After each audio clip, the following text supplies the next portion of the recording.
So next chapter start करते हैं integration के साथ। ठीक है, सबसे पहला चीज मैं बता देता हूँ, इंटीग्रेशन स्टार्ट करने से पहले कोई भी इंसान अगर डिफरेंशिएशन के बारे में नहीं जानता तो पहले डिफरेंशिएशन करो।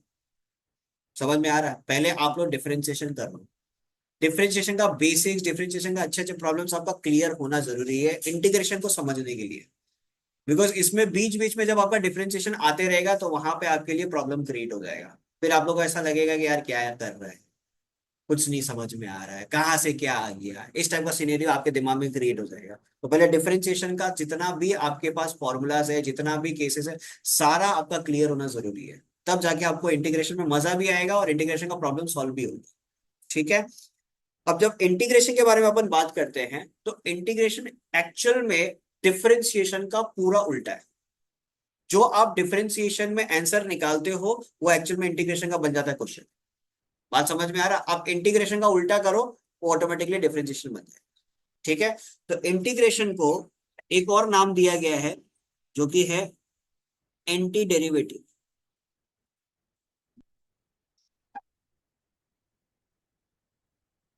डिफरेंशिएशन में अपन क्या यूज करते हैं? डेरिवेटिव्स। तो इंटीग्रेशन क्या हो गया? Anti derivatives. ठीक है, अपन जब इंटीग्रेशन के बारे में पढ़ेंगे तो दो टाइप का इंटीग्रेशन होगा। ठीक है, एक होगा इनडेफिनेट इंटीग्रेशन,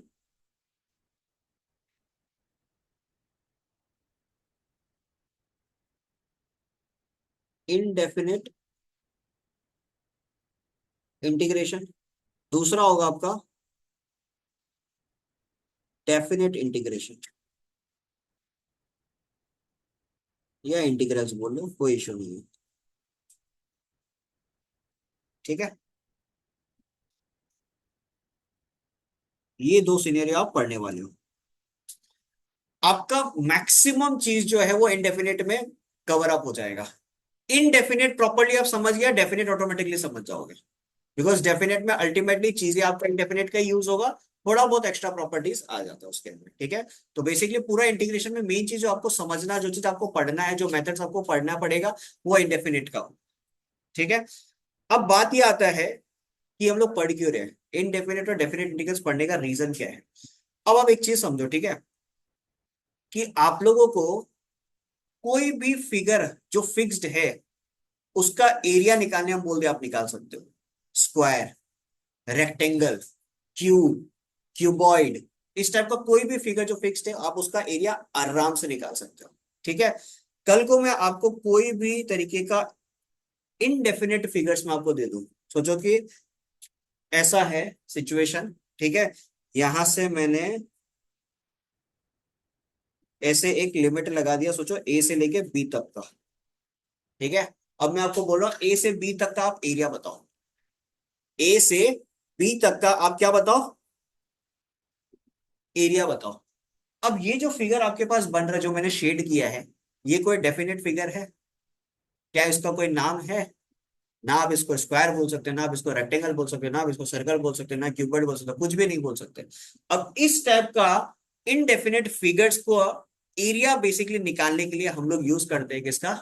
इंटीग्रेशन का। ठीक है, एक समय था, लगभग एक दो साल पहले वाला जो बैचेस था उसके अंदर आपका एरिया भी था, मतलब एरिया भी आपका कोर्स के अंदर आता था। ठीक है, with the help of integration area भी आपको निकालना पड़ता था, लेकिन अब आपका हटा दिया गया है। बट मेन अगर एप्लीकेशन का बात करेगा ना, मेन एप्लीकेशन ये है। क्लियर ये चीज? कॉमर्स के रेस्पेक्ट में बात करेगा, मेन एप्लीकेशन ये है। ठीक है, बाकी साइंस के एस्पेक्ट में तो भयंकर एप्लीकेशन इसका है। मतलब फिजिक्स का बात करेगा तो फिजिक्स में विदाउट इंटीग्रेशन आप फिजिक्स कर भी नहीं सकते, इंटीग्रेशन चाहिएगा ही चाहिएगा। तो उसके अंदर तो अलग लेवल, अलग दुनिया चला जाता है। बट हम लोग को अभी इधर ही रहना है। ठीक है, तो मेन चीज आपको बता दिया कि क्या चीज में काम आता है। अब अपन फिर से पहुंच जाते हैं इस जगह पे, इनडेफिनेट इंटीग्रेशन पे। ठीक है, अब बात ये आता है कि अगर हम लोग इंटीग्रेशन यूज करते हैं तो इंटीग्रेशन का सिंबल कैसा होता है। देखो, इंटीग्रेशन का सिंबल कुछ इस प्रकार का होता है, सांप जैसे। ठीक है, क्लियर ये चीज? बेसिकली ये था क्या पता है? आप सोचो, आप ये शब्द को समझो, इंटीग्रेशन। जब आप इंटीग्रेशन पढ़ते हो बेसिकली इसका मतलब क्या समझते हो? इंटीग्रेट करना, हर एक चीज को साथ में लाना। तो बेसिकली ये क्या है? एक तरीके का समेशन है। हुआ क्या था, सिनेरियो ऐसा था कुछ। क्लियर ये चीज? समेशन किसी चीज का हम लोग को निकालना था। अब जो भी साइंटिस्ट ने इसको निकाला था, इसको ऊपर से थोड़ा स्ट्रेच कर दिया और यहाँ पे इसको नीचे से स्ट्रेच कर दिया। तो ये सिंबल आपका इस प्रकार का, हंसो मत, ये सच में है, यही कहानी है। इसका सिंबल कुछ इस प्रकार का बन गया। Clear aches? तो ये सिंबल आपको कहीं दिख जाए तो समझ जाना किसके बारे में बात हो रहा है, इंटीग्रेशन के बारे में बात हो रही है। ठीक है, अब अपन बेसिक कॉन्सेप्ट ऑफ इंटीग्रेशन पे मूव करते हैं। Basic formula, basically basic formula of integration. ठीक है, सबसे पहले इंटीग्रेशन ऑफ एक्स के पावर एन डी एक्स। ठीक है, देखो, अब यहां पे ध्यान देना, इधर आपके पास जो भी वेरिएबल रहेगा, इस केस में वेरिएबल आपका एक्स है, तो यहां पे भी क्या होगा, dx होगा। अगर वेरिएबल y रहेगा तो इंटीग्रेशन के साथ क्या लिखा हो रहेगा, dy। वेरिएबल v रहेगा तो इंटीग्रेशन में क्या लिखा हो रहेगा, dv। बात समझ में आ रहा है? डी के साथ जो भी चीज चिपका रहेगा, बस क्लियर होना चाहिए आपका दिमाग में, भैया वेरिएबल वही है। क्लियर है चीज? dx लिखा हुआ मतलब x वेरिएबल है, dy लिखा हुआ मतलब y वेरिएबल है, dv लिखा हुआ मतलब v वेरिएबल है। क्लियर है चीज? तो यहाँ पे आपके पास सिनेरियो क्या है, x to the power n dx। ठीक है, x to the power n dx का फॉर्मूला बनता है x के power n+1 divided by n+1 plus c। अब देखो, ये जो हम लोग अभी पढ़ रहा है, ये है इनडेफिनेट इंटीग्रेशन। समझ में आ रहा है? ये आपका क्या है, इनडेफिनेट इंटीग्रेशन। मतलब आपका जो अपर लिमिट है, बेसिकली आप स्टार्ट कर रहे हो वो ठीक है, लेकिन खत्म कहां करना है ये आपको नहीं पता, इसलिए इसको कहा जाता है इनडेफिनेट। जैसे मैंने ये कर्व बनाया ना, ये जैसे कर्व बनाया था, ठीक है, सोचिए स्टार्ट इधर से हो रहा है, बट ये खत्म कहाँ होने वाला मेरे को नहीं पता। अब ये खत्म कहाँ होने वाला ये मेरे को नहीं पता, इसलिए हमेशा इनडेफिनेट इंटीग्रेशन में पूरा इंटीग्रेशन करने के बाद में अपन क्या लगाते हैं, कांस्टेंट लगाते हैं, प्लस सी। क्लियर इचेस? लेकिन अगर सिनेरियो डेफिनेट का बन जाए, डेफिनेट के केस में खत्म कहाँ कर रहे हो आपको पता है, तो डेफिनेट के केस में कभी भी प्लस सी नहीं आएगा। तो ये चीज हमेशा याद रखना, इनडेफिनेट इंटीग्रेशन अगर आपके पास है तो पूरा इंटीग्रेशन होने के बाद में प्लस सी जरूर लगाना। नहीं तो सोचो 5 to 6 मार्क्स का क्वेश्चन कर रहे हो, पूरा सही तरीके से आपने कर दिया, लास्ट में बाई चांस प्लस सी लगाना भूल गया तो फुकट में आपका मार्क्स चला जाएगा। क्लियर? ये चीज 1 मार्क्स फालतू का वो काट लेगा, तो ये चीज, ये गलती कभी भी मत करना। और एक चीज और दिमाग में रखना, जो प्लस सी हम लोग लगाते हैं, ये हमेशा पूरा इंटीग्रेशन खत्म होने के बाद में लगेगा। आपका पूरा का पूरा इंटीग्रेशन जब सॉल्व हो जाएगा, लास्ट का जो आपका पोर्शन होगा, लास्ट में जब आप आंसर लिखोगे तब आप लगाओगे प्लस से, उससे पहले कभी भी नहीं लगाना। ठीक है, अब सोचो, मैं आपको एक एग्जांपल देता हूं, x⁵ dx। ठीक है, इसका इंटीग्रेशन क्या होगा, x⁵ डिवाइडेड बाय 6 प्लस सी। बोलो बात समझ में आ रहा है नहीं आ रहा? बिकॉज x के पावर में आपके पास 5 था। ठीक है, तो जो भी आपका पावर में रहेगा उस पर +1 कर दो, तो पावर में जो आएगा सेम क्वांटिटी आपका डिनोमिनेटर में आ जाएगा। Clear? Next, integration of dx। Integration of dx होता है x, x+c। बेसिकली आप 1 का इंटीग्रेशन कर रहे हो। ठीक है, integration of 1/x, integration of 1/x का आंसर होता है log of mod x plus C. देखो मॉड लगाना जरूरी है, बिकॉज लॉग के साथ जब आप कोई क्वांटिटी लिखते हो नेगेटिव नहीं होता। ठीक है ना, याद है लॉग x का डिफरेंशिएशन क्या होता था, 1/x। तो 1/x का इंटीग्रेशन लॉग x। ठीक है,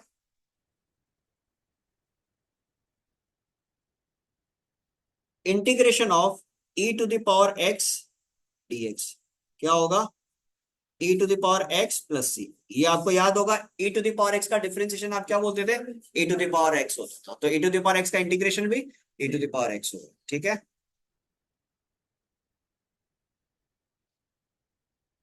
integration of A to the power X dx.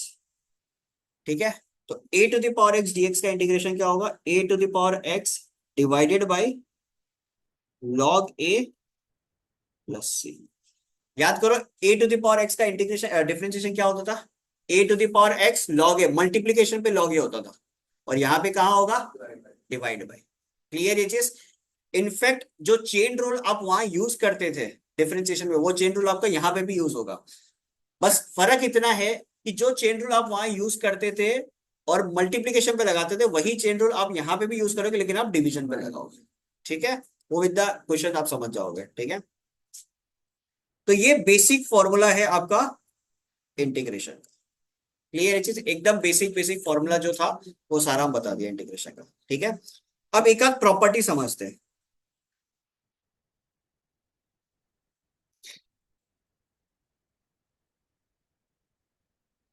Property of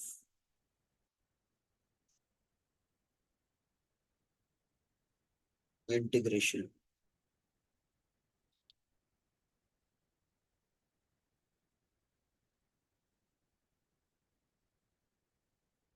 तो जो आपके पास सिनेरियो कुछ ऐसा है, a multiply by F x D x. ठीक है, मतलब एक कांस्टेंट क्वांटिटी मल्टीप्लाई हो रहा है, एक कांस्टेंट क्वांटिटी मल्टीप्लाई हो रहा है इस फंक्शन के साथ। मतलब बेसिकली आपको डिफरेंशिएट इंटीग्रेट किसको करना है, एफ एक्स को इंटीग्रेट करना है, लेकिन एक कांस्टेंट क्वांटिटी आपका मल्टीप्लाई हो रहा है। तो जब भी एक कांस्टेंट क्वांटिटी इंटीग्रेशन में मल्टीप्लाई हो रहा होगा, तो वो कांस्टेंट क्वांटिटी को बाहर फेंक सकते हो। ठीक है, मतलब ये कांस्टेंट क्वांटिटी को अपन बाहर निकाल देते हैं। तो अब आपका क्या बचा, क्लियर इचेस। For example, integration of 2x to the power 3 dx। तो ये x to the power 3 dx तो आपके लिए फंक्शन हो गया, ये 2 आपके लिए कांस्टेंट क्वांटिटी है, तो 2 को आप बाहर निकाल दो। अब बचा क्या, x to the power 3 dx। तो x to the power 3 dx पे फॉर्मूला कौन सा लगाओगे, x to the power n+1 divided by n+1। तो क्या बन जाएगा, 2 into x to the power 4 divided by 4 plus. खत्म। क्लियर ये चीज। अब अगर ऐसा सिचुएशन आपके पास आ जाए, integration of f1x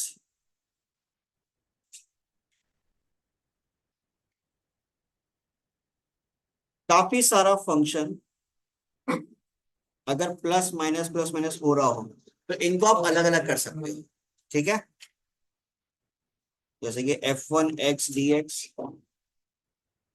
plus minus f2x dx plus minus f3x dx। ठीक है, प्लस भी हो सकता है माइनस भी हो सकता है, इसीलिए।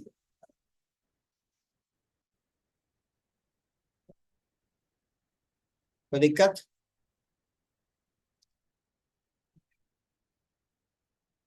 मल्टीप्लीकेशन डिवीजन वाला अभी नहीं बताएगा। मल्टीप्लीकेशन डिवीजन का एक बुरा मेथड होता है जिसको इंटीग्रेशन बाय पार्ट्स बोलते हैं, वो जब आएगा तब अपन यूज करेंगे। ठीक है,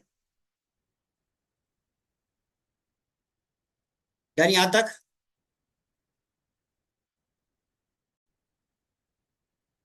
तो कुछ बेसिक क्वेश्चन करते हैं इंटीग्रेशन का। ठीक है, एमएल अग्रवाल का बेसिकली एक्सरसाइज 7.1 का क्वेश्चन हो गया, कुछ एग्जाम्पल का क्वेश्चन है, कुछ आपका एक्सरसाइज का क्वेश्चन है। ठीक है, तो पहला क्वेश्चन आपको दिया हुआ है, इंटीग्रेशन करना है आपको x to the power 5 dx।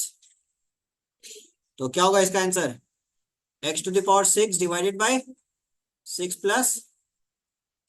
ठीक है, easy. Next number 2, integration of 1 by x to the power 3 dx। तो इस केस में आप क्या करोगे, 1 by x to the power 3 जो आपके पास है, इसको क्या लिखोगे, x के पावर -3। ठीक है, फॉर्मूला आपका कौन सा लगेगा, x to the power n+1 वाला फॉर्मूला लगेगा। तो क्या हो जाएगा, x to the power -3 plus 1 divided by -3 plus 1 plus c। ठीक है, तो अल्टीमेटली क्या होगा, x to the power -2 divided by -2 plus c। बोले ये बात सबको समझ में आ रहा नहीं आ रहा, हाँ या ना। तो अल्टीमेटली आंसर आपके पास क्या बनेगा, -1 बाई 2x स्क्वायर प्लस। हाँ ठीक है तो है। हाँ कोई दिक्कत नहीं, इंटीग्रेशन खत्म हो गया ना। सुनो, मेरा कहने का मतलब क्या था कि जब आपका इंटीग्रेशन खत्म होता है तब आप प्लस ही लगाते हो। बेसिकली जब आपका इंटीग्रेशन का साइन जब आप हटा देते हो उसका मतलब वो इंटीग्रेशन का खत्म होना। कहाँ, ओ सॉरी सॉरी, इधर लगा दीजिए। ठीक है, जब आपका इंटीग्रेशन का साइन हट जाए तब आप प्लस ही लगा दो। क्लियर है चीज, सारा इंटे जैसे यहाँ पे तो एक ही है, कभी कभी सिचुएशन ऐसा भी होगा कि 6-7 इंटीग्रेशन आप एक साथ कर रहे हो, वो सारा इंटीग्रेशन का साइन जब हट जाएगा तब आप प्लस ही लगा। ठीक है ना, कोई दिक्कत इसमें किसी को? क्लियर? कौन सा? 1/x³ है? दिखाई नहीं दिया क्या? आगे आ जाओ फिर, आगे आ जाओ थोड़ा सा, जगह दे दो रहे उसको। ऐसे क्यों कर रहा है उसके साथ?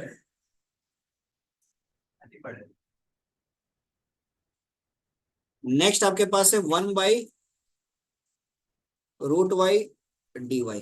ठीक है, अब इसका इंटीग्रेशन आपको करना है, तो यहाँ पे सिनेरियो आपका क्या बैठेगा, इसको मैं ऐसे लिख सकता हूँ क्या, y⁻⁻1/2 dy? बोलो हाँ या ना, लिख सकते हैं, कोई दिक्कत इसमें? बिकॉज √/y है, y⁻1/2 आपका नीचे है, उसको मैं ऊपर लेके चला गया तो बन गया y⁻⁻1/2। क्लियर ये चीज? फॉर्मूला लगा दो again, y⁻⁻1/2 +1 divided by -1/2 +1 +c। ठीक है, तो y⁻1 - 1/2 कितना होगा, 1/2। नीचे कितना होगा, 1/2। तो ये जो नीचे 1/2 है इसका 2 ऊपर चला जाएगा, तो अल्टीमेटली क्या बना, 2√y+। ठीक है, कभी मेरी बात पे अगर यकीन नहीं हो कि भाई डिफरेंशिएशन इंटीग्रेशन उल्टा है ना नहीं है, तो यही चीज को आप डिफरेंशिएट करके देख लो, आंसर यही मिलेगा। क्लियर चीज, बिकॉज सी का डिफरेंशिएशन अल्टीमेटली क्या होगा, 0 हो जाएगा, 2√y का डिफरेंशिएशन करेगा 1/√y मिलेगा। ठीक है, क्वेश्चन नंबर 3 तक कोई इशू किसी को? क्लियर है सबका, हाँ या ना? नेक्स्ट सवाल,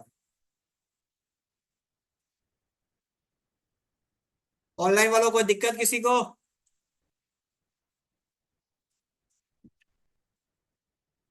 7⁻x e⁻x dx। अब इस जगह पे चीज समझना, आपका जो पावर दिया हुआ ना इस केस के अंदर, पावर आपका सेम है। सोचो कि अगर a⁻m b⁻m आपके पास है, क्या मैं इसको ab⁻m लिख सकता हूं क्या? आया ना, बेसिक एक्सपोनेंट का प्रॉपर्टी लिख सकते हैं। सिमिलरली आप इसको क्या लिख सकते हो, 7e⁻, बोलो कोई दिक्कत इसमें किसी को? हाँ या ना? क्लियर है सबका? बोलो रे भाई लोग। अब मेरे को एक बात बताओ, ये जो 7e⁻x dx आपको दिया हुआ है, इस पे एक्चुअल में आप यूज क्या करोगे, a⁻x या e⁻x? वाह, वाह, सुनो, 7 को मेरे को बाहर लेके जाना होता तो हम ऊपर से ही ले जाता ना, उसको अंदर डालते ही क्यों? क्यों 7 को हम लोग बाहर नहीं लेके जा सकते, इस चीज को समझना, बिकॉज 7 के पावर में एक वेरिएबल है।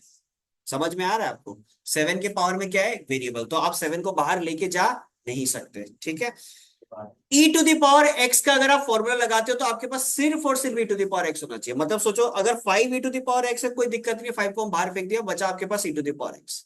ठीक है, लेकिन इस केस के अंदर आपका सिनेरियो ऐसा बन गया 7e⁻x, तो basically 7e is behaving like a, ये आपके लिए क्या बन गया, a।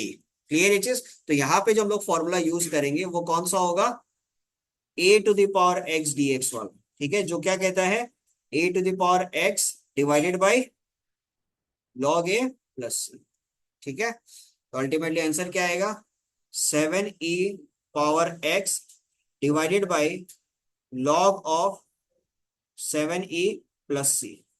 अब चाहो तो नीचे जो log 7e इसको फर्दर आप चेंज भी कर सकते हो, कैसे, 7e⁻x log 7e को अगर ब्रेक करते हो तो log 7 प्लस log ई, तो 7e⁻x डिवाइडेड बाय क्या हो जाएगा, log 7 प्लस log e का वैल्यू कितना होता है।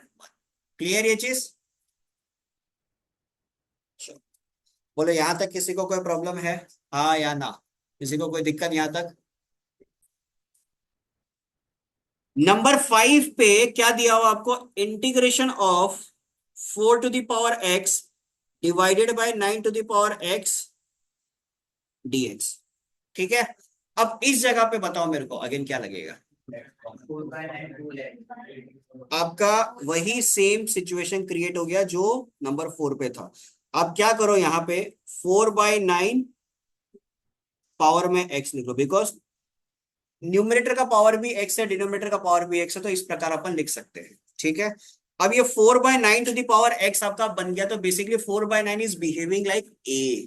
तो आप यहाँ पे फॉर्मूला कौन सा यूज करोगे, a⁻x वाला। ठीक है, तो 4/9 to the power x divided by log of 4/9 plus c। ठीक है, 4/9 to the power x divided by log 4 minus,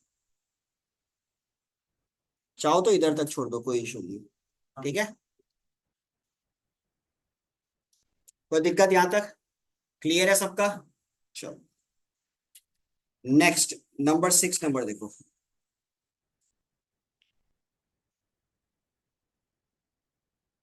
6 पे क्या दिया हुआ है, e⁻² log x to the power -3 dx। अब यहां पे आपको एक लॉगरिथम का कॉन्सेप्ट याद दिलाता हूं कि अगर e to the power log x होता है तो वो किसके बराबर होगा, x के बराबर। ये लॉगरिथम का कॉन्सेप्ट। ठीक है, ये ध्यान में रखना हमेशा। e के पावर log x अगर है तो आंसर आपके लिए क्या हो जाएगा, सीधा सीधा x। सोचो e के power log of x square है तो आंसर क्या हो जाएगा, एक्स स्क्वायर। e के पावर log x क्यूब है तो आंसर क्या हो जाएगा आपका, x क्यूब। क्या चीज, नहीं यहाँ पे अभी वैसा कुछ नहीं लगाएगा, देखो अभी 2 मिनट में सॉल्व होगा। ये चीज खाली समझ लो। हाँ हाँ, ये प्रूफ किया जा सकता है, प्रूफ्ड है basically. e⁻ log x equal to x, तुम चाहो तो दोनों तरफ log log लगा के देख लो, सेम ही सिचुएशन होगा क्रिएट।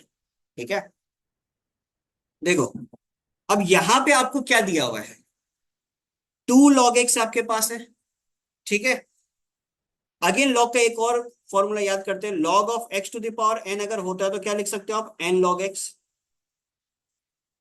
हाँ या ना, तो उल्टा भी तो चलेगा ना भाई। n log x अगर आपके पास है तो आप उसको log x पावर n भी तो लिख सकते हो। तो यहाँ पे वही सिनेरियो है, 2 log x है तो मैं क्या इसको ऐसे लिख सकता हूँ, e⁻ log x स्क्वायर। बोलो इसमें कोई दिक्कत आ रहा है किसी को। अब e के पावर log x स्क्वायर है, इस पे मैं ये लगा सकता हूं क्या, बचा क्या तुम्हारे पास, एक्स स्क्वायर।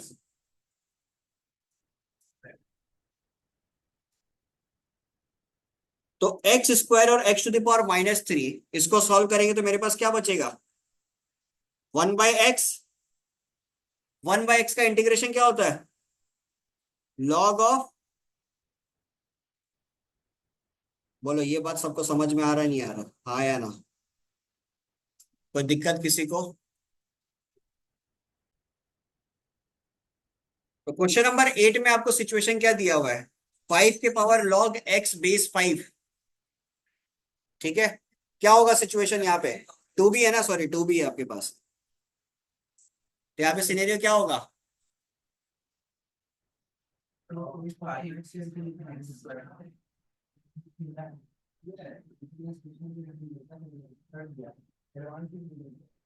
ये होगा। क्लियर। अब अगेन यहाँ पे एक और लॉगरिथम का कॉन्सेप्ट यूज होगा,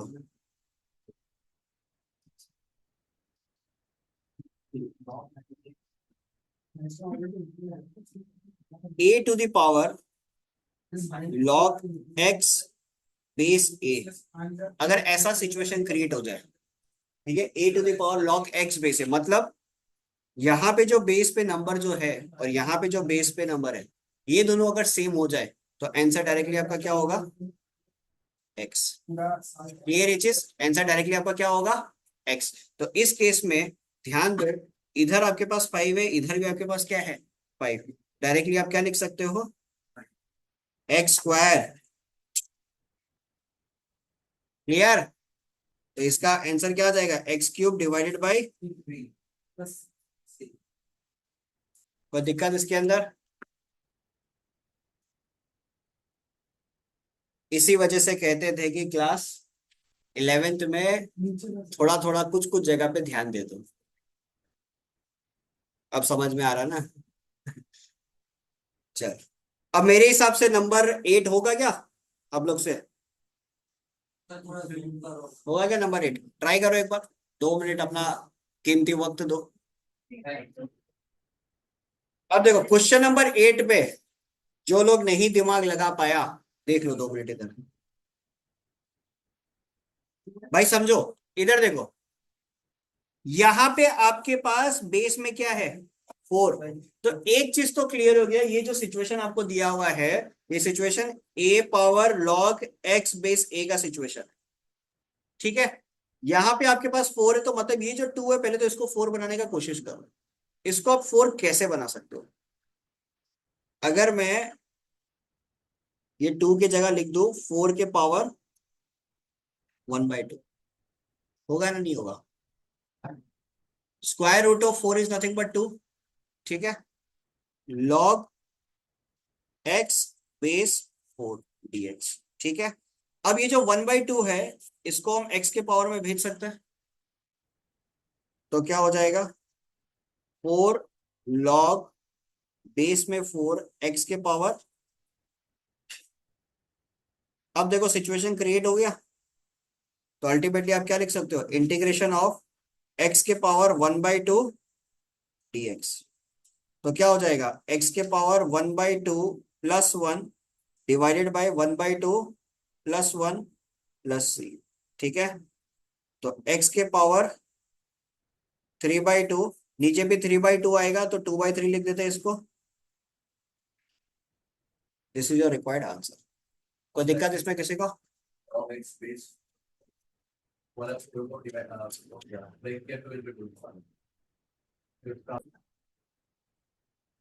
सो एक्सरसाइज 7.1 खत्म। 7.2 का कुछ बेसिक क्वेश्चंस करते हैं फ्रॉम एग्जांपल एंड एक्सरसाइज। देखो, पहला सवाल आपको क्या दिया हुआ है, इंटीग्रेशन करना है आपको 3x के पावर 5 प्लस 2 dx, ठीक है। जब तक आप लोग प्रो नहीं बन जाए, बेबी स्टेप्स फॉलो करो। 3x⁵ plus integration of 2 dx, ठीक है, ब्रेक कर लिया इसको। अब ये जो आपके पास कांस्टेंट टर्म है 3, इसको बाहर फेंक दो, x⁵ dx। अगेन आपके पास जो 2 है, इसको बाहर फेंक दो, इंटीग्रेशन ऑफ dx। बोलो ये बात सबको समझ में आ रहा है। फिर 3 × x⁵ का इंटीग्रेशन करोगे, क्या हो जाएगा, x⁵ divided by 6 plus 2x plus c। Clear ये चीज, हाँ एक ही बार सुन लो, इंटीग्रेशन कितना भी हो, सी हमको एक ही बार लिखना है, ठीक है ना। अब इसको थोड़ा सा सॉल्व कर सकते हैं, 3 और 6 को कट कर सकते हो, 1/2।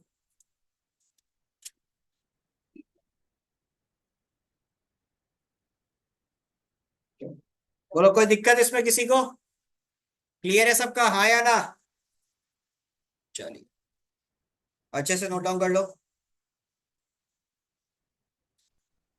डन। नेक्स्ट सवाल,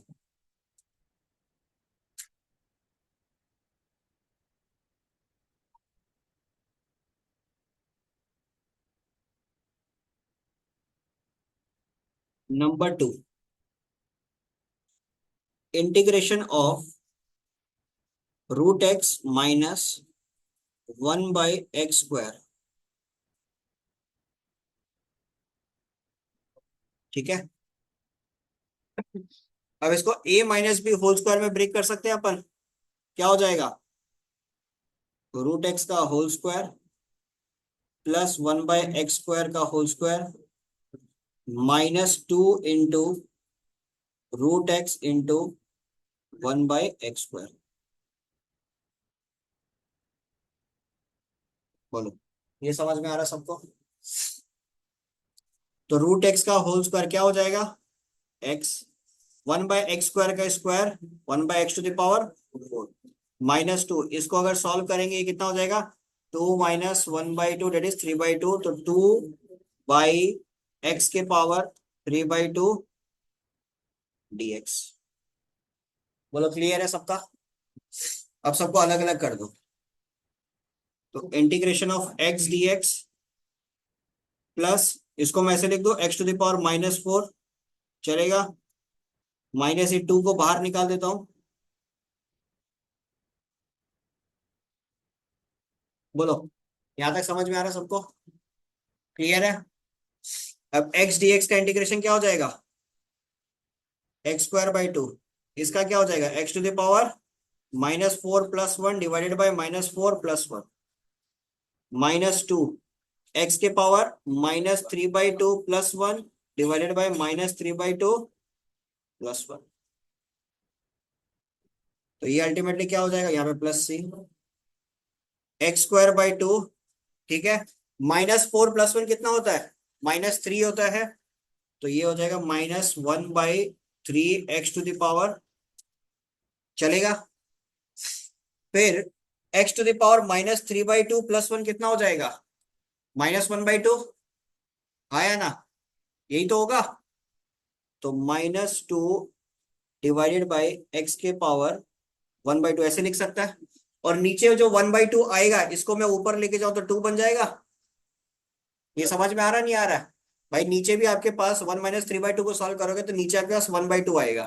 तो ये 2 को मैं ऊपर ले गया। तो ऑलरेडी ऊपर एक 2 था, तो 2 × 2 क्या बन गया? 4। और x⁻³ +1 को सॉल्व किया तो -1/2 आया, तो x को मैं नीचे ले आया, तो +1/2 बन गया। ठीक है। अब इसको प्रॉपर्ली लिख लेते हैं। कौन सा? बीच वाले में प्लस होगा। ओके, नहीं ठीक ही तो है, ये माइनस है ना। सेकंड नंबर क्या? यहाँ पे बोलो, यही तो। तो x²/2 -1/3 x³ +4/√x+c। चेक कर लो, कोई दिक्कत किसी को?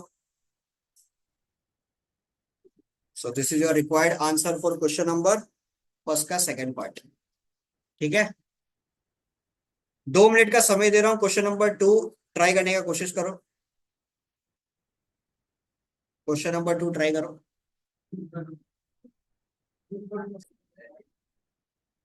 इसका नहीं हुआ, देखो क्वेश्चन नंबर 2। क्वेश्चन नंबर 2 पे आपको दिया हुआ है integration of e⁻x log a plus e⁻a log x minus e⁻a log a। अब एक सिंपल सा चीज दिमाग में रखो, लॉग का बेस कुछ मेंशन नहीं किया है, मतलब बेस है e। क्या बेस है? e। ठीक है। तो यहाँ पे सिनेरियो क्या होगा? e⁻, ये जो x है ये a के पावर में चढ़ जाएगा।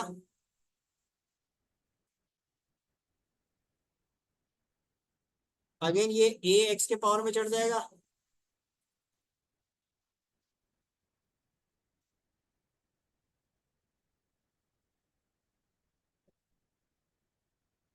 अब लॉग का बेस में कुछ मेंशन नहीं किया तो बाय डिफॉल्ट क्या चल रहा है?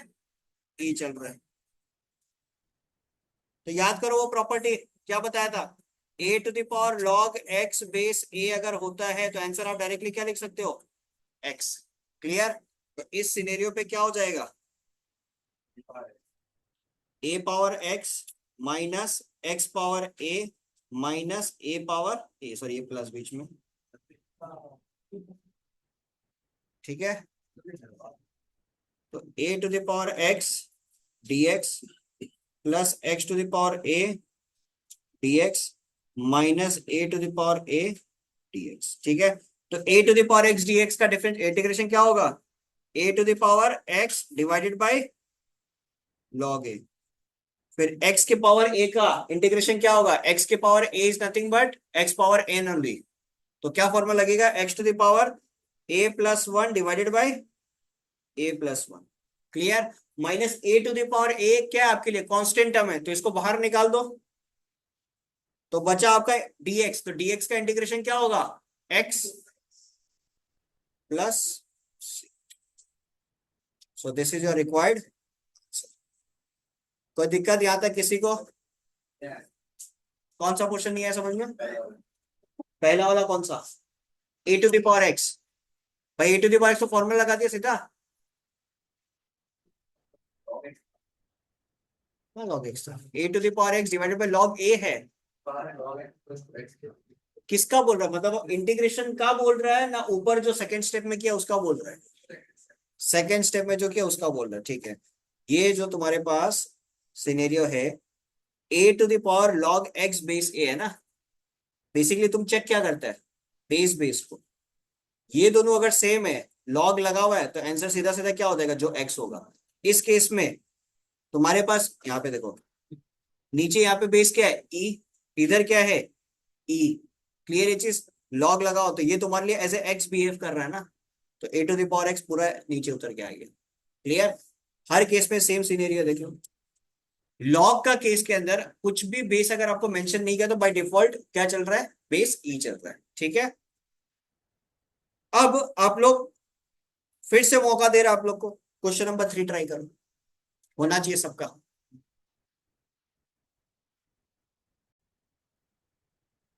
तो क्वेश्चन नंबर 3 देखो, आज का लास्ट क्वेश्चन क्या दिया हुआ आपको, A to the power X plus B to the power X का whole square divided by A to the power X B to the power X DX, ठीक है। अब इसको अगर ब्रेक करते हैं क्या होगा, A to the power 2x plus B to the power 2x plus 2 A to the power x, ठीक है। अब इन सबको सेपरेट कर दो, तो क्या कर सकते हैं, A to the power 2x divided by A to the power x B to the power x plus B to the power 2x divided by, ठीक है, फिर 2 A to the power x B to the power x divided by, ठीक है। अब इसको अगर solve करेंगे, A to the power 2x divided by A to the power x क्या लिख सकते हैं, A power X divided by B power X. तो डायरेक्टली मैं लिख देता हूं A by B to the power. Similarly इसमें क्या लिख सकते हो, B by A to the power, plus यहां क्या लिख सकते हो, ये खत्म, तो ये क्या हो जाएगा, A by B to the power X पे फॉर्मूला क्या लगेगा, A to the power X का ही, तो अल्टीमेटली क्या हो जाएगा, A by B to the power X divided by log of A by B plus B by A to the power X divided by log of B by A plus 2x plus c। So this is your required answer. कोई दिक्कत यहां तक किसी को, तो यहाँ पे आज कुछ पोर्शन अपन कंप्लीट कर लिया, एक्सरसाइज 7.1 का, और 7.1 तो पूरा ही कंप्लीट हो गया, और 7.2 का कुछ क्वेश्चंस अपन कंप्लीट कर लिया, बाकी क्वेश्चंस अपन नेक्स्ट क्लास में कंटिन्यू करेंगे, ठीक है।